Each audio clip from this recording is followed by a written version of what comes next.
शाकिर साहब, आपने देखा होगा आए रोज़ एसएफसी को लेकर किश्तवाड़ के अंदर आवाज़ें उठ रही हैं। डिपो तो बनाए गए हैं मगर आए रोज़ शिकायतें दर्ज होती हैं कि हमें लकड़ी नहीं मिल रही है। क्या बताएंगे इसको लेकर? तौसीफ साहब, आपका बहुत बहुत शुक्रिया, आपने हमें टाइम दिया, क्योंकि हम जो लोकल इश्यूज़ कुछ हैं आज उनको हम हाईलाइट करेंगे। आपके ज़रिए हम सरकार तक बातें पहुंचाने की कोशिश करेंगे। हम जहां तक एसएफसी के बारे में आपने पूछा, एसएफसी के डिपो यहाँ खुले हैं, लेकिन काफ़ी अरसे से उस डिपो में यहाँ किश्तवाड़ के डिपो में लकड़ी अवेलेबल नहीं है। मैंने डीएम से बात की, मैंने जीएम के साथ बात की। हमें रोज़ वो कहते हैं हफ्ते के बाद, 10 दिन के बाद, 5 दिन के बाद वहाँ लोगों को इमारती लकड़ी मिलेगी, लेकिन आने वाले टाइम में यहाँ बर्फ़ आने वाली है। लोगों को मकान के लिए लकड़ी ख़रीदनी है, आपने तामीराती लकड़ी ख़रीदनी है, लेकिन मुझे अफसोस से कहना पड़ता है यहाँ की एडमिनिस्ट्रेशन वो गहरी नींद में सोई है। वो ये नहीं देखती है कि रोज़ हम देखते हैं यहाँ जब भी कहीं जाते हैं डीसी ऑफिस में, वहाँ मीटिंगें होती हैं, सारे ऑफिसर मीटिंगों में होते हैं, लेकिन आउटपुट कुछ नहीं होता। लोग परेशानी के हाल में जी रहे हैं। काफ़ी परेशानियों का सामना लोगों को करना पड़ रहा है। अफसरशाही का दौरा है, लोगों को परेशान करते हैं। ज़मीन पर देखिए कोई काम नहीं हो रहा है। जहाँ तक एसएफसी का सवाल है, हमने उनसे रिक्वेस्ट की, जीएम से रिक्वेस्ट की, डीएम से रिक्वेस्ट की, हम किश्तवाड़ का जो डिपो है आप वहाँ लकड़ी अवेलेबल रखिए, इमारती लकड़ी लोग वहाँ से ख़रीदना चाहते हैं, लेकिन आज की डेट तक वहाँ लकड़ी अवेलेबल नहीं है। तो मैं आपके ज़रिए से मैं डीसी साहब से गुजारिश करूँगा और एसएफसी अथॉरिटी से गुजारिश करूँगा, फ़ौरन से बेशतर वो डिपो में लकड़ी लाए ताकि लोग वहाँ से इमारती लकड़ी हासिल कर सकें। शाकिर साहब, मेरा दूसरा सवाल आपसे रहेगा। शाकिर साहब, आपने देखा होगा एजुकेशन सिस्टम के अंदर एक बहुत बड़ा बदलाव आया। आपने देखा होगा कि हर साल नवंबर दिसंबर में बच्चों के पेपर हो जाते थे। किश्तवाड़ ज़िले की अगर मैं बात करूं, जो हमारे हिली एरियाज़ हैं, यहाँ पर बहुत सारे इलाके हैं, मौसम ने करवट बदल लिया है। ठंड शदीद है मगर अभी भी स्कूल फंक्शनल्स हैं। आपने खुद देखा होगा जिन बच्चों के नवंबर या दिसंबर में एग्ज़ाम होने चाहिए थे, मगर आज आपने देखा होगा एक बड़ा बदलाव एजुकेशन सिस्टम के अंदर, उन बच्चों का एग्ज़ाम मार्च में होंगे। इन्हीं हिली एरियाज़ के अंदर ये सब सिस्टम इम्प्लीमेंट करना किस हद तक सही है और आप इस पर क्या स्टैंड है? जहाँ तक आपने कहा ये जो एग्ज़ाम उन्होंने कहा पहले नवंबर दिसंबर में होता था, अब मार्च में होगा, मैं कहता हूँ ये सरकार का फैसला गलत है। यहाँ काफ़ी बर्फ़बारी होती है। यहाँ आज की डेट में जो स्कूल चल रहे हैं यहाँ काफ़ी, मैंने सुना कुछ टीचर भी गए थे यहाँ एडमिनिस्ट्रेशन के पास, सीईओ के पास कि टाइमिंग चेंज कीजिए आप। जेन्युइन डिमांड थी उनकी। आज आप देखिए, आज दिन छोटे हैं, 4 बजे के बाद फ़ौरन अंधेरा हो जाता है, शाम का वक्त आ जाता है।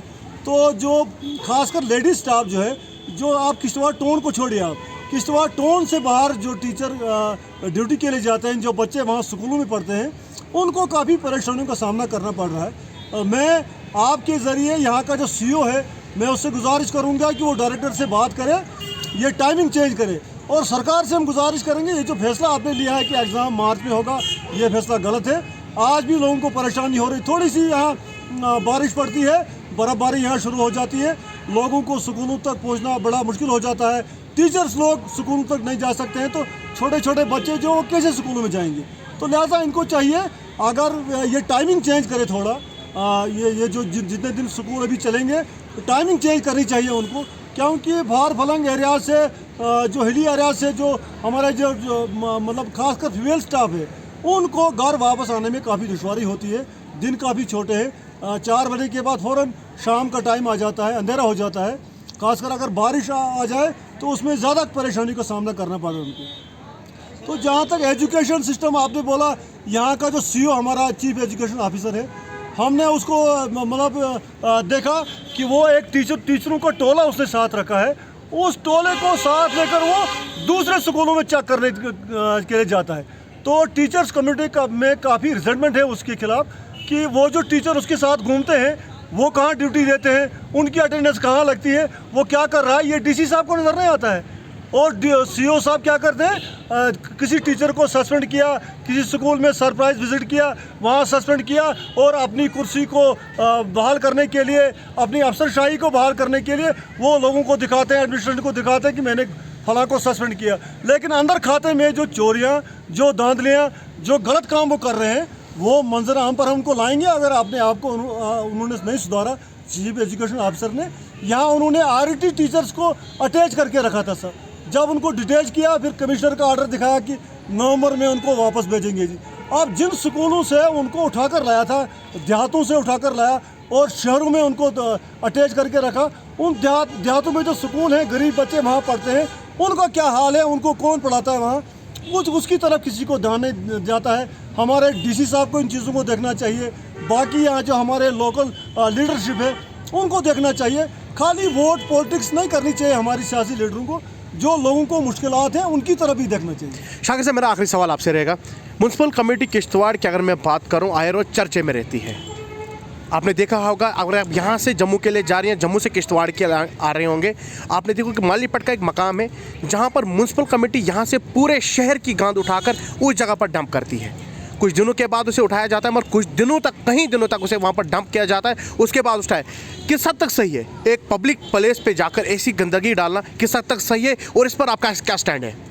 ये जो म्यूनसिपलिटी का काम है, यहाँ से शहर से गंद उठाकर मालपेट में डाल देना, जो भी बाहर से लोग आएंगे उनका इस्तेमाल वो उस गंद से करते हैं। मैं इसकी चीज़ की मजम्मत करता हूँ और आपकी जानकारी के लिए, लोगों की जानकारी के लिए, हमें सुनने में आया है कि सरकार इनको पैसा देती है, साइंटिफिक मेथड इस्तेमाल करके ये उस गंद को डिस्ट्रॉय कर सकते हैं। साइंटिफिक मेथड यूज़ करके उसके लिए पैसा आता है इनके पास, जो मैंने सुना है। हम कंफर्म करेंगे इसको, इस चीज़ की गहराई में जाएंगे हम।